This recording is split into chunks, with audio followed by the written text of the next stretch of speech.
Are you always wondering why your 5K time is not improving? First off is you need to be consistent. So being consistent means that you're running consistently a certain amount of times per week. If you end up running for a month and you run once a week for 1 week, 3 times a week for the next week, 5 times a week for the next week, and then no times per week for the next week after that, the 4th week, and you only end up running 8 times that month, 9 times that month, but you're not being consistent. So consistently run your 3 times a week. Consistently run your 5 times a week. Whatever you can do, whatever you start out with, make sure it's being consistent. Number 2 is making sure that you are running slow. So when it comes to training, 80% of your running should be run at a conversational pace, a zone 2. So this is 60 to 75% of your maximum heart rate, and this should be conversational. The reason we do this is because your heart builds muscle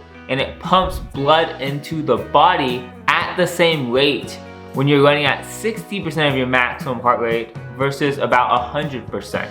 It's about 99% the same, meaning that you're gonna build 99% the same amount of muscle. And when you're running at 60%, you're running slower, so you're running 3, 4, 5 miles for a longer period of time. Number 3 is making sure that you do speed work. So speed work is working on making sure you're getting at least 172 strides per minute, upwards of 200 strides per minute, making sure that you're working on good, proper running form, and making sure you're working on that speed for the end of your race. So when you're working on speed work, you're gonna be doing anywhere from 200 meters or 30 seconds, upwards of 400 meters or a minute and 30 seconds. And what you're gonna be doing is you're gonna be doing this 400 and then you're gonna be taking a long rest. So what I like to do is do a 200 with a 200 meter recovery jog and then a long rest, or a 400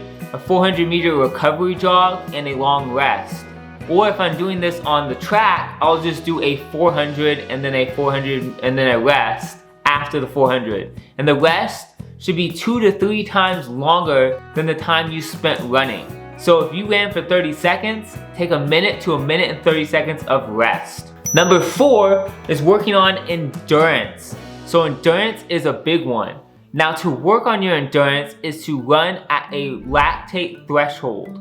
So lactate threshold is where your lactic acid in your body starts accumulating, and when this starts accumulating faster than you're flushing it out, this is when you start getting the cramping and you tasting it in your mouth. You can taste the lactate. This is not necessarily a good thing because this is going to make you slow down. So what you want to do is build your lactate threshold, the pace at where you're accumulating just as fast as you're flushing out. So your lactate threshold is a pace you can keep all out for about 1 hour, or around 82 to 88% of your maximum heart rate. So when you're doing these lactate threshold runs, you're gonna be doing somewhere between 10 and 25 minutes of running, and you can do repeats as well. So you can do like 1K repeats, like 8 1K repeats or 6 1K repeats, or if you're running less, you could do like 3 1K repeats. But what I'd recommend is doing somewhere between 10 and 25 minutes of lactate threshold running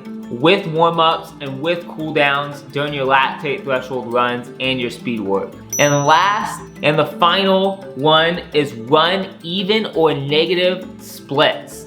So when I say this is during your race, make sure your splits are very even. So if you're trying to run a 10-minute mile, then try to run a 10-minute mile every single mile. Don't go out in 9:30 and then run 10:15 and then run 10:15, or go out at 9:30 and then run 10 minutes and then run 10:30.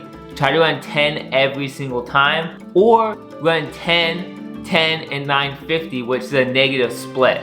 If you don't know what your pace is, then what I would say is you can go out fast and figure out, okay, what is my time right now? And then try to even split that time the next time you run. Try to run it a little bit faster. So if you go out in 9 minutes, and then you end up running 10:15, and then you end up running like 11 minutes. You run really slow, and your time overall is a little bit slower than 30 minutes. It's like 30-30. Next time, try to run even splits of 10 minutes per mile, and try to even split that thing so that you can run a perfect race. Hopefully you guys enjoyed this video. If you guys did, please click that subscribe button if this really helped you out, and check out this video over here because YouTube thinks you're gonna like it.